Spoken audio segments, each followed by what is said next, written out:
Andy Ofalia. Sir, pasensya sa disturbo. Good afternoon dala sa imo. Yes, sir. Good afternoon. Yes, sir. Kahapon, ginkuanta ka sa latest investigation. But I don't know if may follow-up development kita. We've heard nga ang suspect daw gindakop o nadakpan, sir? Yeah, yes, sir. Nadakpan sa isang kagabi.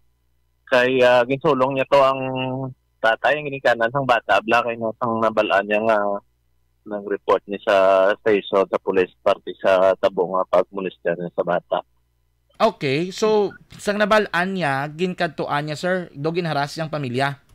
Yes, sir. Actually, suno sa aligasyon sa ginbuno niya. Pero tiyan mo to, swerte nga nakalikaw and then nag-respond yan sa tropa na nadakpan siya. Okay. So, kagab ilang gid, sir? Mga oras, sir? Mga alas 8.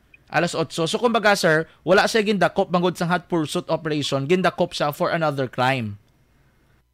Yes, sir. Okay. Actually, wala man ta nakakandak sa hot pursuit kay isang Sabado pa to natabo ang ang pagmulistyan niya sa bata. Oo.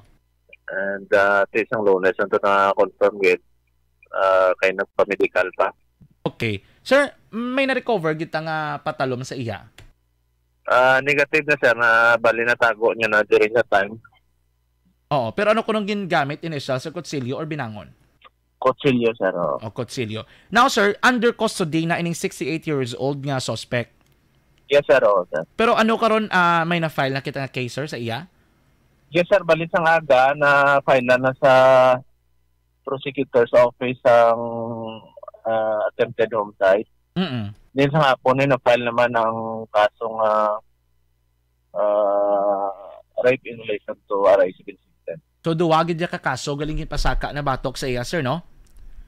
Yes, sir. Ano, sir, no? Hindi ko imagine. May amo gini sa galing instinct nga natabalaan niya nga gi-report sa pagida mismong do nangakigid kang nagsulong. Yes, sir. Kahit base man sa pang ibisigar sa medyo halin sa una siga magini sa tatay mo. Then lang daw isukon ng tao bla. Oo.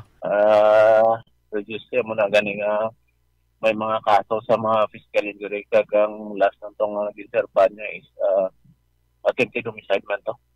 Okay. So subong isa naman ka duha ka mga kaso nang pangatubang niya. Anyway, sir, ngayon lang kami update. Thank you so much, good sir. Sige, sir. Mayong hapon. Mayong hapon. Action Reports, Afternoon Edition. Swerte magiging isog kay tatay, no? Sa pagdinaga pang sulong. Tay ko na bala may sala, tay. Kaysa may ara ginabi katapusan lang ibong pagka isogan.